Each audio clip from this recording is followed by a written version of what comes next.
This simple AI hack will save you over 20% of your AI costs inside of Clay.com. Huge if true, right?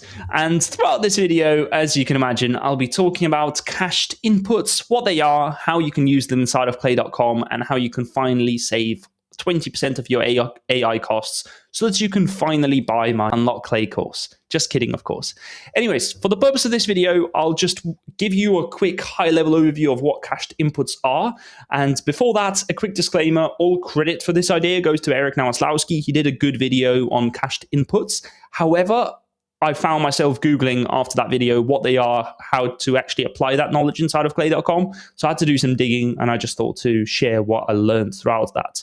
And the main idea is quite simple. If you're sending the exact same data to an AI model multiple times, you should only pay for that computation once. So simply put, the first time you send some sort of prompt or some sort of input, AI charges you some cents for computation. And the computation is basically just actioning the prompt, right?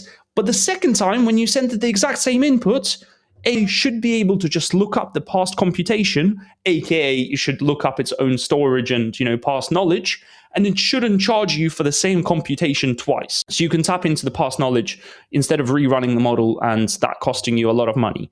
I'm not going to jump into too much detail here, but I'm just going to show you, first of all, the impacts that this has on the pricing.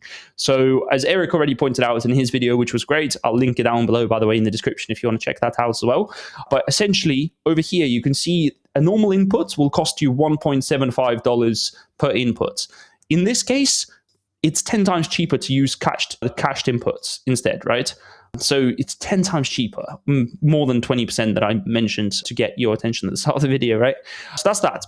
Now, just to show you how you can actually apply this inside of Clay.com, let's imagine for a second we have this data set, we have the company website, company name, the profile of a candidate.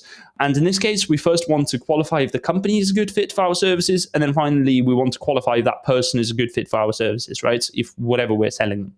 So in this case, in order to create a cached input, what you need to make sure is that the start of the prompt, so in the ICP company fit column over here, the start of the prompt is completely the same, because if the start of the prompt is completely the same and it's the same like context or system prompt at the start, for instance, then this way, if the input is the same at the very start of the prompt, this will be counted as a cached input. So in other words, this will not cost you any Clay credits or any money to rerun pretty much. Like it will be 10 times cheaper than rerunning it completely from scratch. So if you just keep this completely the same in the second step, so if I now go to second step, and you can see that I kept all of this the same, and then you just adjust the prompt at the bottom of what additionally you want to do to that information, then that way you can see that the cost drops from 0.008 down to 0.005, which is like about a 30% drop or so.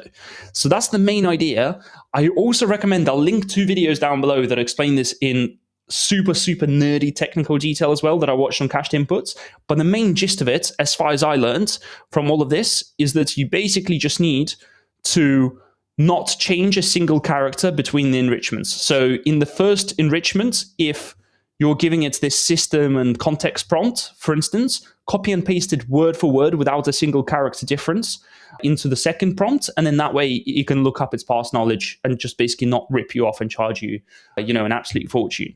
So yeah, I hope you found that useful. If you did, let me know. Let me know how straightforward this explanation was as well, because in my eyes, like it clarified a few things. But yeah, let me know if you found this interesting. And if you found this interesting, by all means, consider subscribing to the channel, liking this video, maybe even commenting something nice down below. For context, I'm recording this on Christmas Day because I'm trying to just schedule a lot of videos for the coming month, because I'm off until the 5th or 6th of January or so. So I don't know when you're watching this. But either way, I hope you enjoyed that.